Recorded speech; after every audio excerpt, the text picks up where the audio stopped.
अस्सलाम वालेकुम स्टूडेंट्स, उम्मीद है आप ठीक होंगे। आज के लेक्चर में हम टाइप्स ऑफ प्रोनाउन को डिस्कस करेंगे कि प्रोनाउन की मेन टाइप्स कौन कौन सी हैं। तो सबसे पहले हम देखते हैं कि how many types are there of pronoun. तो मेनली जब हम टाइप्स की बात करते हैं तो वो हैं personal pronoun, demonstrative pronoun, possessive pronoun, relative pronoun, reflexive pronoun, emphatic pronoun, indefinite pronoun, interrogative pronoun, reciprocal pronoun and distributive pronoun। तो आज के लेक्चर में हम personal pronoun, demonstrative pronoun, possessive pronoun and relative pronoun सिर्फ इन types को आज हम discuss करेंगे। तो इन टाइप्स को डिस्कस करने से पहले हम pronoun को रिव्यू कर लेते हैं कि pronoun क्या होता है। What is a pronoun? pronoun जो है these are the words that may take the place of nouns, यानी कि nouns की जगह पर जो words यूज किए जाते हैं उनको हम pronouns कहते हैं। और जो pronoun है उसको इंग्लिश का स्टैंड इन भी कहा जाता है। What is stand in? Stand in basically it is a person who does somebody's job for a short time, यानी कि अगर कोई शख्स किसी की जगह पर कुछ वक्त के लिए कोई काम करता है तो हम उसके लिए जो टर्म यूज़ करते हैं वो होता है स्टैंड इन। तो जो प्रोनाउन है they are the stand in of English grammar. If something has already been mentioned in a sentence, the next time it is referred to, a pronoun may be used in that place. इसका मतलब यह हुआ कि अगर आपने sentence में कोई noun mention कर दिया है तो नेक्स्ट टाइम जब आप उस नाउन को रिफ़र करेंगे, उस नाउन को यूज़ करना चाहेंगे तो आप उस नाउन की बजाय कोई और वर्ड यूज़ करें जिसको हम pronoun कहते हैं। और ये pronoun जो है it helps to avoid unnecessary repetition of the noun, यानी कि जो नाउन है उसको हम बार बार जो रिपीट करते हैं जो कि अननेसेसरी रेपिटेशन है उसको अवॉइड करने के लिए हम pronoun को यूज़ करते हैं। However, it must be clear what the pronoun refers to। तो आप जो भी pronoun यूज़ करें तो मालूम होना चाहिए कि वो pronoun किस नाउन को रिफ़र कर रहा है। तो हम pronouns को यूज़ करते हैं सेंटेंसेस में फ्लो लाने के लिए और उन्हें मज़ीद इंटरेस्टिंग बनाने के लिए। जैसे हम एक शॉर्ट सा पैसेज देख लेते हैं। Ali is a good boy. Ali gets up early in the morning. Ali is gentle and well-mannered boy. Ali has a round face with brown hair and eyes. Ali gives me wonderful gifts on my birthday। आप यहाँ देखिए कि मैंने कुछ sentences लिखे हैं या आप कह लीजिए कि ये एक पैसेज है जिसमें मैंने एक नाउन को रिपीट किया है। आप यहाँ देखिए मल्टीपल टाइम मैंने इसको रिपीट किया है इस नाउन को। अब ये अननेसेसरी रेपिटेशन है जो यहाँ मैंने यूज़ की है। अब इस अननेसेसरी रेपिटेशन को अवॉइड करने के लिए जो हम वर्ड यूज़ करते हैं उसको हम प्रोनाउन कहते हैं। अब यहाँ देख लीजिए, Ali is a good boy. मैंने यहाँ फर्स्ट टाइम नाउन को इंट्रोड्यूस करवा दिया कि मैं अली के बारे में बात कर रहा हूँ कि Ali is a good boy. अब अली के बारे में मैं जब भी नेक्स्ट टाइम कोई वर्ड यूज़ करूँगा तो वो वर्ड प्रोनाउन होना चाहिए। जैसे यहाँ देखिए ही मैंने यहाँ यूज़ किया है, तो ये ही जो है ये प्रोनाउन है जो कि नाउन को रिफ़र कर रहा है। तो आप नाउन की रेपिटेशन को अवॉइड करने के लिए जो वर्ड यूज़ करते हैं उसको हम प्रोनाउन कहते हैं। तो यहाँ देख लीजिए मैंने प्रोनाउन यूज़ किए हैं। अब हम चलते हैं पर्सनल प्रोनाउन की तरफ कि पर्सनल प्रोनाउन क्या होते हैं। आपको याद होगा हमने प्लेलिस्ट थी पार्ट्स ऑफ स्पीच, वहाँ मैंने डिस्कस किया था personal pronouns and it's cases. ये लेक्चर का नाम है, लेक्चर का टाइटल है। आप इसको वहाँ से देख सकते हैं कि वहाँ मैंने पर्सनल प्रोनाउंस और उसके जो केसेस हैं, उसके जो यूजेजेस हैं उसको डिटेल में डिस्कस किया है। तो यहाँ मैं पर्सनल प्रोनाउन को डिस्कस नहीं कर रहा, आप वो लेक्चर देख सकते हैं। हम नेक्स्ट स्टेप की तरफ चलते हैं जो कि डेमोन्स्ट्रेटिव प्रोनाउन। डेमोन्स्ट्रेटिव प्रोनाउन वो प्रोनाउन होता है जो कि सेंटेंस में किसी स्पेसिफिक चीज़ को पॉइंट आउट करने के लिए यूज़ किया जाता है, या कोई भी स्पेसिफिक आप उसमें से वर्ड है उसको पॉइंट आउट करना चाह रहे हैं कोई जो है, तो आप उसके लिए जो वर्ड यूज़ करेंगे वो प्रोनाउन होगा और वो प्रोनाउन कौन सी टाइप होगी? Demonstrative pronoun. हम यहाँ देख लेते हैं एग्जांपल्स। यहाँ देखिए कि जब आप लोगों के बारे में बात करते हैं या चीज़ों के बारे में जो कि आपके करीब हैं, तो आप अगर प्रोनाउन यूज़ करते हैं तो वो डेमोन्स्ट्रेटिव प्रोनाउन होता है। जैसे दिस है सिंगुलर और दीज प्लूरल के लिए है।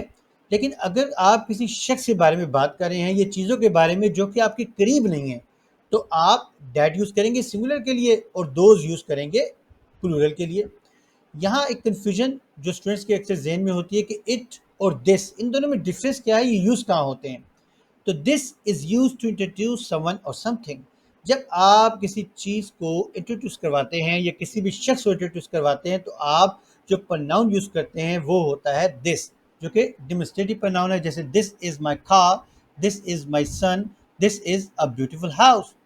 अब जो इट है, it is also an impersonal third person pronoun. मैं यहाँ इसको डिस्कस नहीं कर रहा इस पॉइंट को, क्योंकि जैसे कुछ एग्जांपल्स हैं, it is raining, it is 7 o'clock etcetera, तो वहाँ ये यूजेज है। हम यहाँ सिर्फ इट और दिस को कंपेयर करें तो मैं इस पॉइंट को डिस्कस करता हूँ। We use it for singular और uncountable non human objects. It replaces a noun. हम जो इट है, इसको जो ऑब्जेक्ट्स जो कि नॉन ह्यूमन है, अनकाउंटेबल, ये सिंगुलर हैं, तो उसके लिए हम इट को यूज़ करते हैं, जो कि नाउन को रिप्लेस करता है। हम इसको आसान बनाने के लिए एग्जाम्पल के थ्रू देखते हैं।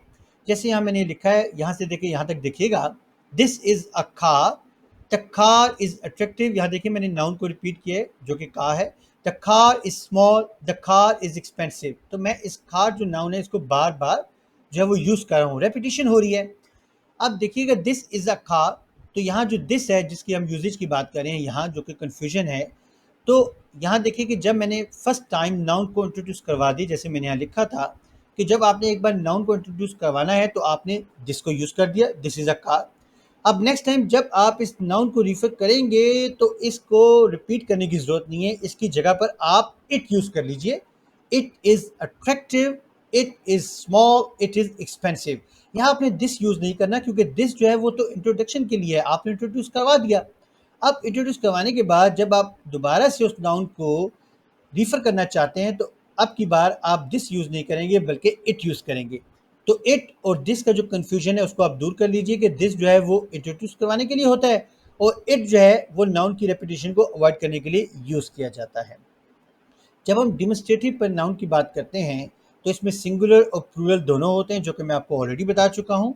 इन एग्जाम्पल्स में भी आप देख लीजिए, जैसे this is a nice cup of tea, this is my brother. यहाँ ये सिंगुलर डिमोन्स्ट्रेटिव प्रोनाउन है।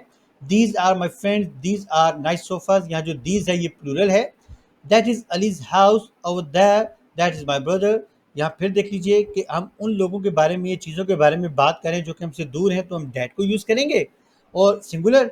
और अगर प्लूरल है तो those are my friends, those are very expensive shoes. अब इसके बाद जब हम डिमोन्स्ट्रेटिव प्रोनाउन की बात करते हैं तो याद रखिएगा इसका कंपैरिजन ज़रूरी है डिमोन्स्ट्रेटिव एडजेक्टिव्स के साथ, क्योंकि यहाँ अक्सर स्टूडेंट्स मिस्टेक करते हैं।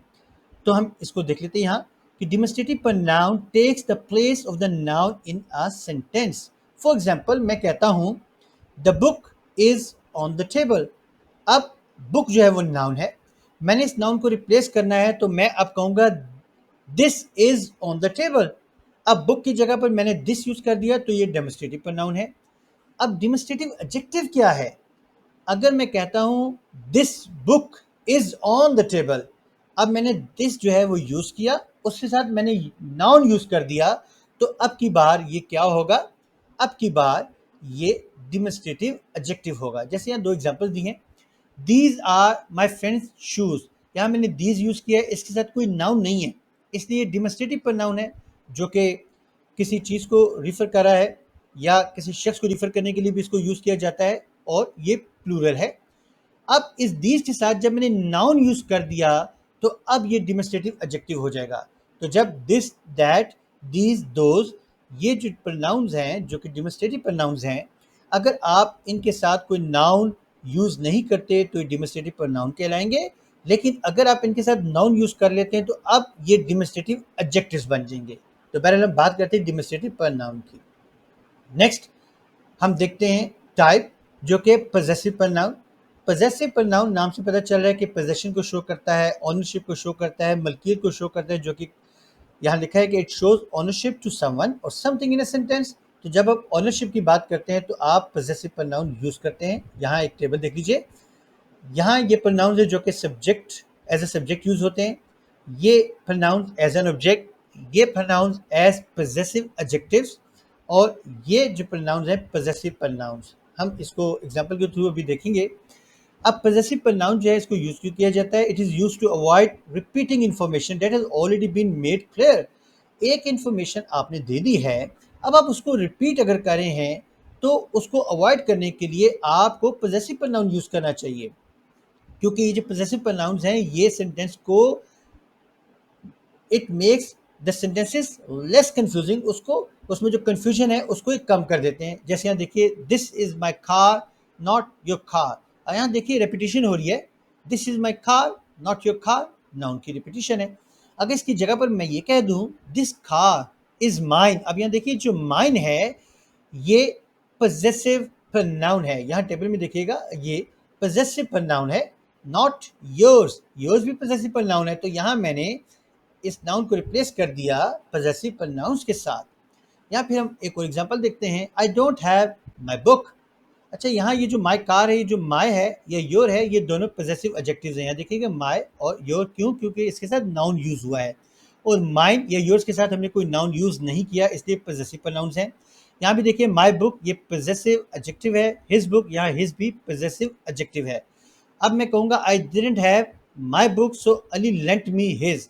अब ये जो माई है यहाँ ये पजेसिव एडजेक्टिव है, और यहाँ जो हिज है ये पजेसिव प्रोनाउन है। क्यों? क्योंकि इसके साथ मैंने कोई नाउन यूज़ नहीं किया। तो ये जो बुक है जो कि नाउन है, इसकी रेपिटेशन को अवॉइड करने के लिए मैंने यहाँ पजेसिव प्रोनाउन यूज़ कर दिया जो कि यहाँ हिज है। तो आप जहन में जो है पजेसिव प्रोनाउन और पजेसिव एडजेक्टिव जो है इसका डिफरेंस ज़रूर रखिएगा। यहाँ कुछ और एग्जांपल्स हैं, दिस बुक इज हर्स। अब यहाँ जो हर्स है दोबारा से आप देख लीजिए ये पजेसिव प्रोनाउन की कैटेगरी में लाया करता है। क्यों? क्योंकि इसके साथ कोई नाउन नहीं है, आर्स इसके साथ कोई नाउन नहीं है, देयर्स इसके साथ कोई नाउन नहीं है, इसलिए ये पजेसिव प्रोनाउंस है। नेक्स्ट हम देखते हैं रेलेटिव प्रोनाउन। रेलेटिव प्रोनाउन को हम ऑलरेडी डिस्कस कर चुके हैं। लेक्चर का जो टाइटल था या जो टॉपिक था वो था how to identify adjective clause. Adjective clause को कैसे आइडेंटिफाई किया जाए, तो वहाँ मैंने रिलेटिव प्रोनाउंस जो है उसको डिस्कस किया था, जो कि 5 रिलेटिव प्रोनाउंस हैं। तो हम इसका कर्सरी व्यू जो है वो देख लेते हैं। रिलेटिव प्रोनाउंस जो हैं these are referring to nouns mentioned previously. तो रिलेटिव प्रोनाउंस जो इससे पहले नाउन यूज़ होते हैं उसको रिफ़र करने के लिए इनको यूज़ किया जाता है, और आमतौर पर जब रिलेटिव प्रोनाउंस आप यूज़ करते हैं तो ये एडजेक्टिव क्लॉज को इंट्रोड्यूस करवाते हैं। एडजेक्टिव क्लॉज या फिर रिलेटिव क्लॉज आप कुछ भी कह सकते हैं। They will usually appear after noun to have clarify the sentence. Sentence को क्लियर करने के लिए आमतौर पर नाउन के बाद हम रिलेटिव प्रोनाउन या फिर जिसको हम कह रहे हैं रिलेटिव क्लॉज यूज़ करते हैं। और गिव इसेंशियल और एडिशनल इन्फॉर्मेशन। ये जो इसेंशियल या एडिशनल इन्फॉर्मेशन है जिसको हम कहते हैं restrictive clause, non restrictive clause, defining clause, non defining clause, तो ये जो पॉइंट है ये बेसिकली उस रिस्ट्रिक्टिव या नॉन रिस्ट्रिक्टिव क्लॉजेज से रिलेटेड है, जिसको मैंने ऑलरेडी एक लेक्चर में डिस्कस किया है। आप इसको वहाँ से डिटेल में देख सकते हैं। केपी के जो बुक है उसके यूनिट 2 की एक्सरसाइज में मैंने डिस्कस किया है रिस्ट्रिक्टिव क्लॉजेस को और नॉन रिस्ट्रिक्टिव क्लॉजेस को, जहां मैंने रिलेटिव प्रोनाउन यूज़ किया है। तो वहां आप ये जो इसेंशियल इन्फॉर्मेशन है, एडिशनल इन्फॉर्मेशन है, इसको आप वहां से देख सकते हैं। Relative pronoun should be placed very close to the word they refer to. तो जिस वर्ड को या जिस नाउन को आप रिफर कर रहे हैं उसके करीब करीब आप रिलेटिव प्रोनाउंस को यूज़ करते हैं। यहाँ जैसे मैंने मेनली 5 हम जो कि यूज़ करते हैं, हु, हुम, हुज, विच, दैट, तो मैंने इन्हीं को यहाँ रखा है। यहाँ देखते हैं the women who works at the bank is my aunt. अब ये देखिए विमेन नाउन है और हु कौन है, यहाँ इस विमेन की बात हो रही है, तो who works at the bank. तो ये जो क्लॉज है who works at the bank, ये क्लॉज रिलेटिव प्रोनाउन से शुरू हो रही है। Who works at the bank, इस पूरी क्लॉज को आप रिलेटिव क्लॉज भी कह सकते हैं, एडजेक्टिव क्लॉज भी कह सकते हैं। और हु जो है ये विमेन के बारे में बता रहा है कि ये एडिशनल इन्फॉर्मेशन है। यहाँ आप देख सकते हैं कि ये इसके बारे में इंफॉर्मेशन है जो कि विमेन के बारे में है। तो ये जो एडिशनल इन्फॉर्मेशन है इसको अगर हम कैटेगराइज करें, मैंने एडिशनल इन्फॉर्मेशन की जो है या टर्म यूज़ की, तो बेसिकली ये कहना चाहिए इसेंशियल इन्फॉर्मेशन है। तो यहाँ जो मैंने जितनी भी क्लॉजेज यूज़ की हैं ये रिस्ट्रिक्टिव क्लॉजेज हैं, जिसमें जो इन्फॉर्मेशन है वो इसेंशियल है। और ये जो इसेंशियल इन्फॉर्मेशन है इसको एडिशनल मैंने इस पॉइंट ऑफ व्यू से कहा है क्योंकि ये इसका जो मीनिंग है उसको और क्लियर कर रहा है। वरना इसेंशियल इन्फॉर्मेशन, एडिशनल इन्फॉर्मेशन, इन दोनों में बहुत फ़र्क है। इसको मैंने क्लियर किया उस लेक्चर में जो कि मैं आपको ऑलरेडी बता चुका हूँ। केपी के यूनिट 2 की एक्सरसाइज आप देख सकते हैं। तो यहाँ मैंने जितनी भी क्लॉजेज डिफाइन किए हैं जो कि रिलेटिव प्रोनाउन से शुरू हो रही हैं, तमाम रिस्ट्रिक्टिव क्लॉजेज हैं जिसमें जो इन्फॉर्मेशन है वो इसेंशियल है। They recognized the actor whom they had seen in a play. अब whom यहाँ कौन है? Actor है. Whom they had seen in a play, ये जो है ये एक क्लॉज है जो कि रिलेटिव प्रोनाउन से शुरू हो रही है. इस पूरी क्लॉज को हम रिलेटिव क्लॉज या एडजेक्टिव क्लॉज भी कहते हैं. The women whose car was parked outside is my neighbor. Whose car was parked outside, ये पूरी क्लॉज जो है एडजेक्टिव क्लॉज है, रिलेटिव क्लॉज है जो कि रिलेटिव प्रोनाउन से शुरू हो रही है. और यहाँ whose किसको रिफर कर रहा है? वीमेन को. The cake which I baked yesterday is delicious. Which I baked yesterday is an adjective clause, is a relative clause starting with the relative pronoun which, and it is referring back to the noun cake. The tree that grew in the garden provided a lot of shade. अब इस sentence में that grew in the garden, ये एक relative clause है, adjective clause है, that is starting with the relative pronoun that, और ये जो that है ये tree को refer कर रहा है. तो आप यहाँ देख लीजिए कि जो nouns हैं उनके बिल्कुल साथ मैंने relative pronoun यूज किए हैं जो कि हमने यहाँ बात की थी कि they are placed very close to the word they refer to. तो ये who women को रिफर कर रहा है, whom actor को, whose women को, which केक को और that ट्री को. तो रिलेटिव प्रोनाउंस मैंने नाउंस के बिल्कुल साथ इनको यूज किया है. तो स्टूडेंट्स ये था आज का लेक्चर जिसमें हमने टाइप्स ऑफ प्रोनाउंस को डिटेल में देखा. और आज हमने सिर्फ 4 टाइप्स को देखा जिसमें हमने जो है कोशिश की है कि प्रोनाउन को सबसे पहले डिस्कस किया जाए और फिर उसके बाद इन 4 टाइप्स को हमने डिटेल में डिस्कस किया विद एग्जांपल्स. तो जो बाकी आप टाइप्स ऑफ प्रोनाउंस रह गई हैं उनको इंशाल्लाह हम आने वाले लेक्चर में कवर करेंगे. तो आज के लेक्चर में जो कुछ हमने डिस्कस किया टाइप्स ऑफ प्रोनाउंस के हवाले से, अगर उसके हवाले से आपके जहन में कोई क्वेश्चन है तो आप मुझे कमेंट सेक्शन में क्वेश्चन कर सकते हैं या फिर इस स्लाइड पर दिए गए व्हाट्सएप नंबर पर मुझे कांटेक्ट कर सकते हैं. Okay students, take care.